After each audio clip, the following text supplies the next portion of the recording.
ఎవరు కూడా ఆయన మీద మార్గదర్శి మీద ఈ తప్పు జరుగుతోంది, మేము ఇక్కడ డబ్బు పని చేస్తే మమ్మల్ని మోసం చేశారు, మమ్మల్ని అన్యాయం చేశారని ఒక్క వ్యక్తి కూడా ఎవరు కూడా కంప్లైంట్ చేయలేదు. అది అంటే రామోజీరావు గారి గొప్పతనం.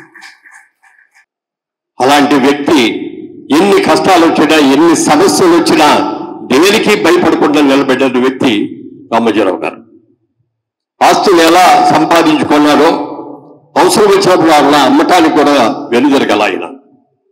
ఒకసారి 1989 సంవత్సరంలో, అప్పుడు మేమందరం కూడా చెన్నైలో ఉండేవాళ్ళం.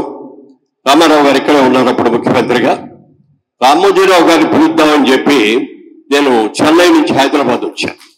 వారి అపాయింట్మెంట్ తీసుకుని ఇంటికి వెళ్ళాను.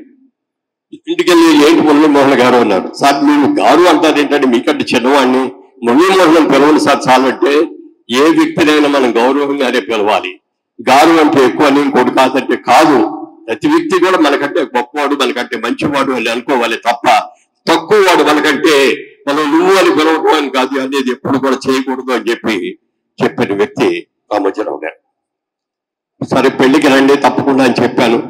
అన్ని అడిగారు, క్షేమ సమాచారం, పిల్లలు ఎంతమంది, ఏం చదువుకుంటున్నారు, ఇప్పుడు మీ అమ్మాయికి ఎవరిని ఇస్తున్నారు, అబ్బాయి ఏం చేస్తున్నాడు, ఇలాంటి కబుర్లన్నీ కూడా మాట్లాడారు. టిఫిన్లు పెట్టారు, అంతా అయిపోయింది. ఇక్కడ వేద్దాం అనుకున్న టైంలో మురళీమోహన్ గారు కాస్త ఒక గంట సేపు ఇక్కడ కూర్చోడానికి మీకు టైం ఉందా అన్నారు. ఉంది సార్, మిమ్మల్ని పిలవడం కోసం ఇక్కడికి వచ్చాను, ఈవినింగ్ 5 దాకా ఖాళీగానే ఉంటానండి అన్న. అప్పుడు కుర్రాడి పిలిచి, ఆ రోజుల్లో క్యాసెట్స్ ఉండేవి అన్ని కూడా, ఆ క్యాసెట్ పెట్టరా అన్నాడు. ఆ క్యాసెట్ పెడితే ఆ రామోజీ ఫిల్మ్ సిటీ అనే దానికి సేకరిస్తున్నటువంటి భూమి తీసిన ఫోటోలు అవన్నీ కూడా, వీడియో. ఏమిటి సార్ ఇవన్నీ అన్నా. అక్కడ ప్రపంచంలో ఒక అద్భుతమైన స్టూడియో నిర్మించాలని అనుకుంటున్నాను. దానికోసం ఇప్పుడు ఈ 1200 ఎకరాలు మరి సేకరించడం జరిగింది. దీన్ని 2000 ఎకరాల దాకా కూడా చేయడానికి ప్రయత్నం చేస్తున్నాను అంటారు. నేను అన్న, స్టూడియో అంటే అంత పెద్ద స్టూడియోలు ఏముంటాయండి, అక్కర్లేదు కదా, మనకు 100 ఎకరాలు ఉంటే చాలు, మోర్ దాన్ ఎనఫ్ కదండి అంటే, అవి అన్ని మామూలు స్టూడియోలు అలా ఉండొచ్చేమో, నేను ఇది ప్రపంచంలోనే ఇలాంటి స్టూడియో లేదు అన్నట్టుగా నిర్మించాలని ప్రయత్నం చేస్తున్నాను. అద్భుతమైన గార్డెన్స్ అయితే కూడా చేస్తున్నాను. దానికి ఎక్కడికైనా వచ్చేవాళ్ళు కావలసిన హోటల్స్ అన్ని కూడా అక్కడ పెడుతున్నాను. ఎవరైనా సరే సినిమా తీయాలి అని అనుకున్న వాళ్ళు ఒక సూట్ కేసులో డబ్బులో లేకపోతే చెక్కు బుక్ పెట్టుకొని మా స్టూడియోకి వస్తే సినిమా A to Z అన్ని కూడా తీసుకొని ప్రింట్ కూడా తీసుకొని బయటకు వెళ్ళేటట్టుగా ఉండాలి. దానికి కావాల్సిన ఏర్పాట్లన్నీ నేను చెయ్యాలంటే నాకు అంత ల్యాండ్ కావాలి. విమానాశ్రయం కావాలంటే రామోజీ ఫిల్మ్ సిటీలో ఉంది, రైల్వే స్టేషన్ కావాలంటే రామోజీ ఫిల్మ్ సిటీలో ఉంది, హెలికాప్టర్ ల్యాండింగ్ కావాలంటే అక్కడే ఉంది. ఏది కావాలని మాకు ఇది కావాలి అని నిర్మాత ఆలస్యం 2 రోజుల్లో 3 రోజుల్లో తయారు చేసి ఇక్కడ రెడీగా పెట్టేవారు. ఇవాళ రోజున మరి తెలుగు సినిమాలే కాదు, తమిళ సినిమాలే కాదు, కన్నడ మలయాళమే కాదు, హిందీ సినిమాలు కూడా ఇక్కడికి వచ్చి షూటింగ్లు జరుగుతున్నాయంటే ఆ రామోజీ ఫిల్మ్ సిటీ యొక్క గొప్పతనం ఏంటో మనకి అందరికీ చేసుకోవచ్చు. బాహుబలి లాంటి చిత్రం అద్భుతంగా సెట్ చేసి అక్కడ రామోజీ ఫిల్మ్ సిటీలో తీశారు. అది ప్రపంచ ప్రఖ్యాతిగాంచింది ఆ సినిమా అనే సంగతి కూడా మనందరికీ తెలుసు. తర్వాత బాహుబలి సెట్ని ఆ స్టూడియో చూడటానికి వచ్చి వాళ్ళందరూ కూడా అది ఒక ఐటమ్ లాగా పెట్టి చూపించారు చాలా రోజులు.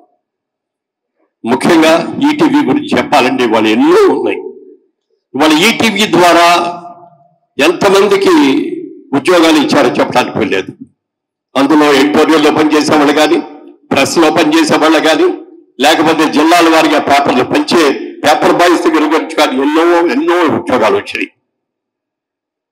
అవన్నీ కాకుండా ఆయన ఈ పేపర్ని ఎలా నిలబెట్టాలి, ఈ మార్గదర్శనం ఎలా నిలబెట్టాలి, ఈ సంస్థలన్నీ కూడా ఎలా నిలబెట్టాలి, ప్రభుత్వాలు సహకరించకపోయినా ఇబ్బంది పెట్టకపోయినా అని చెప్పి ఎన్నో ప్రయత్నాలు చేస్తాడు. అన్నిట్లోనూ సక్సెస్ అయ్యారు. చివరికి ల్యాండ్ లో కూడా తగాదాలు ఉన్నవి లేనివి అన్ని కూడా పెట్టి ఇబ్బంది పెట్టాలని కూడా ప్రయత్నం చేశారు. ఆయన ఎప్పుడు ఎక్కడ ఒక్క ఎకరం కూడా అవినీతిగా ఉన్నది, లేకపోతే గవర్నమెంట్ పట్టా అని కానీ, లేకపోతే ఒక పేదవాడి దగ్గర దబాయించి తీసుకున్నది కానీ లేదు అనే సంగతి అందరికీ తెలిసిన తర్వాత ఏమి చేయలేకప్పుడు నోరు మూసుకుంటాడు. అయితే పుట్టిన ప్రతి మనిషి ఏదో రోజున పాకు తప్పదు. మరి తప్పదు కాబట్టి ఆయన కూడా అనారోగ్యం ఆవహించింది. ఆయన ఒకటే గత సంవత్సరం 2 ఏళ్లగా ఈ దుష్ట పరిపాలన జరుగుతోంది మన ఆంధ్రప్రదేశ్లో. భారతదేశం మొత్తంలో ఉత్తమమైన అభివృద్ధి చెందిన 5 రాష్ట్రాల్లో ఒకటిగా ఆంధ్రప్రదేశ్ ఉన్నటువంటి ఆంధ్రప్రదేశ్ ఈ రోజున బీహార్ కంటే కూడా కనీకష్టంగా వెనక్కబడిపోయింది అంటే అసమర్థమైన ఒక దుష్ట ముఖ్యమంత్రులను బట్టి ఇది అయ్యింది. ఈ దుష్ట పరిస్థితి నుంచి కాపాడాలి ఈ రాష్ట్రాన్ని. ఈ దుష్ట పరిపాలన అంతం చేసేది నేను చూడాలి అని అనుకున్నాడు ఇందాక మీరు పెద్దలు కూడా చెప్పినట్టుగా. అందుకనే అంత అనారోగ్యంగా ఉన్నా సరే, హాస్పిటల్లో ఉన్నా సరే, రోజు ఎడిటోరియల్ అన్ని కూడా దగ్గరుండి రాయించి టీవీలు ఈటీవీలో ఏం చూపించాలి, పేపర్లో ఏం రాయాలి అని చెప్పి ప్రతిదీ కూడా చెయ్యెత్తి చూపించిన వ్యక్తి రామోజీరావు గారు. ఆఖరాఖరిలో ఎలక్షన్స్ అయిపోయి రిజల్ట్స్ రావడానికి 20 రోజులు టైం ఉంది. రోజు రోజుకి కూడా దినదనంగా ఆయన రోజులు లెక్క పెట్టుకుంటున్నారు. ఇంట్లో కుటుంబ సభ్యులు అందరితో అన్నారట ఆయన, ఈ దుష్ట పరిపాలన దిగిపోయింది, ఇది అంతమైపోయింది అనే వార్త నేను చూడాలి, చూసిన తర్వాత చచ్చిపోవాలి. ఇంకా 5 రోజులు ఉన్నాయి, నేను 5 రోజులు బతుకుతానో లేదో, ఈ 5 రోజులు బతకాలి నేను అని చెప్పి ఒక దృఢ నిశ్చయంతో ఉండి 5 అయిపోయినాయి, 4 అయినాయి, 3 అయినాయి, 2 అయినాయి, 1 ఇది వచ్చేసింది వాళ్ళ రిజల్ట్, ఇంకో మరుక్షణంలో వస్తుంది అనే దాన్ని కూడా చూసి ఆ వచ్చిన ప్రజల్లో వచ్చిన చైతన్యం తర్వాత 175 సీట్లు 164 సీట్లు గెలుచుకున్నారు. ప్రజలు ఇంత అద్భుతమైన విజయాన్ని ఇచ్చారు అంటే దీని వెనుక రామోజీరావు గారి కృషి ఎంత ఉందో చెప్పడానికి. అలా నీతి కోసం నిజాయితీ కోసం పాటుపడ్డ వ్యక్తి రిజల్ట్స్ అన్ని చూసిన తర్వాత ఇక నేను చచ్చిపోయినా పర్వాలేదు అనుకున్నారు. అది జరిగిన 4 రోజులకో 5 రోజుకో ఆయన మనందరూ కూడా విడిచి వెళ్ళిపోయారు. ఏది ఏమైనా వారి యొక్క స్ఫూర్తి మన తెలుగు వాళ్ళందరికీ కూడా ఒక నీతి పరుడు, నిజాయితీ పరుడు, కష్టపడి పనిచేయాలంటే ఎలాగో నిరూపించిన వ్యక్తి, ఒక నిర్మాతగా ఎలా ఉండాలో నేర్పిన వ్యక్తి, ఓ సినిమా డిస్ట్రిబ్యూటర్గా ఎలా ఉండాలో నేర్పిన వ్యక్తి, ఒక మార్గదర్శి లాంటి మరి సంస్థలు చేస్తే వాటిని ఎలా అభివృద్ధి చేయాలి అని చెప్పిన స్ఫూర్తి చెప్పిన వ్యక్తి రామోజీరావు గారు.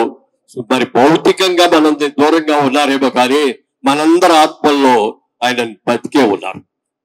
అలాగే మోడీ గారు కూడా రామోజీరావు గారి గురించి పూర్తిగా విని ఆయన పిలిపించుకొని ఆయన దగ్గర అన్ని విషయాలు అడిగి ఎన్నో సలహాలు తీసుకున్నారు ఆయన మోడీ గారు.